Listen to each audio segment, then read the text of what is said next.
Hello, everybody. I'm back today. Let me just move my mic over. I'm talking to you today about those times where you have an idea of something you want to do in either your home or your life, and you're really inspired to go and take action. And then you have that thought in your head that says, should I do it? Maybe I'm not going to do well at this. Maybe I'll fail. Maybe I'll mess it up. And then you talk yourself out of an idea. And I'm just here today and talk to you about how it's important to, when you're inspired to do something, to take action. And a really good example of this was this morning. My daughter Eve is learning how to drive, and she's only got 3 hours under her belt. And I've been very resistant, waiting for her to feel like we're ready to go on the main road where we live, which is really quite chaotic, really quite busy. And she has been itching to go and get onto the big road and do it. And this morning she said to me, and she had this beautiful big smile on her face, she said to me, "Mum, please can I drive to school?" And in my head I thought, are you ready? What happens if something goes wrong? It's too busy. But I stopped and I really had to think to myself, she's so inspired and she's so confident and she feels she's ready. If I don't let her go, is that going to stop her next time? Is she not going to ask tomorrow? Is she then going to lose that little bit of confidence? So I made the decision then and there, yes, we would go, yes, we would do it, but then I'd be prepared for what happens. Now, I didn't think we were going to get into a major accident or anything, but what I'm saying is what I did do was made the decision in my mind that either way, if it goes well or if it goes badly, that I was going to be prepared to put up with it, and that her moving forward and taking the next step was way better than staying stuck. And that's what I want to talk to you today about, because I see this happen with women in their own home a lot. And what they do is they go, I really want to go and paint this room. And then they start flicking through magazines and, everyone else's house looks beautiful.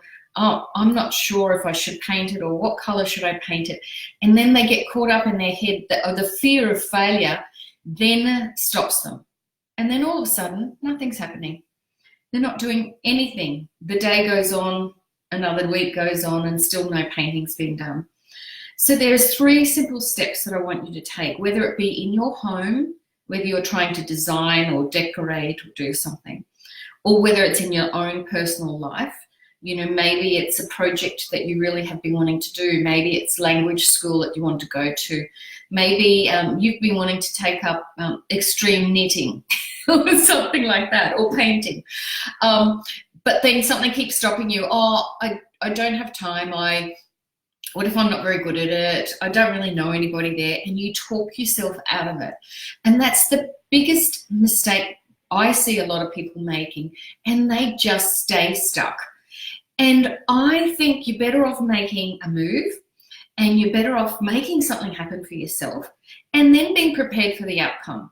If it's a fail, or there is no such thing as failure. It's a learning step. You might think you failed, but you're learning. So you just have to be prepared for the outcome, and you have to be prepared for people saying, "Oh, what are you thinking? What are you doing? That's a crazy idea."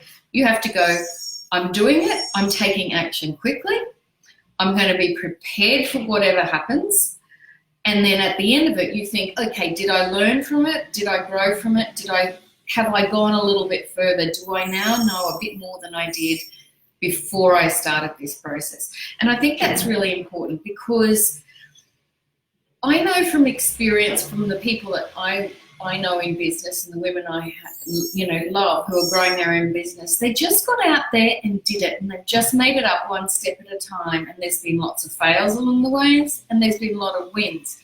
But one thing for sure is that you are always learning, and I want you to not stop learning and not stop growing. So today what I really want for you is I want for you to think about the one thing that you've been putting off for ages, the thing in the back of your mind that's always there. And if you could just start one little step today, what would that be? So otherwise you're just procrastinating. Otherwise you're staying stuck. And you're certainly not inspiring your children, and you're certainly not inspiring yourself to do something else. So if you can think of what is it, that one thing you've been putting off that you could maybe just do one little thing towards today. If it's something in your home and it's decluttering your laundry, you've been putting it off. If you just made the first step today, is it that class? Do you want to get online and sign up for it? Know that that's something that you've wanted to do and you're going to do it today. And then don't worry about the outcome. Either way, be prepared for it and accept it and be happy with it. And say, okay, and then the third thing is, did I grow? Did I learn? What did I learn? How could I have done it better another way, or would I do it differently next time?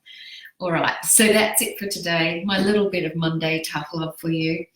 I'm in my office all day today, very excited about some things I'm working on. And so I thought I'd get in bright and early and send you that message, because when Eve got in that car and wanted to go driving this morning, I thought this is a message for all of you. Anyway, love to you all, and I shall talk to you tomorrow. Bye.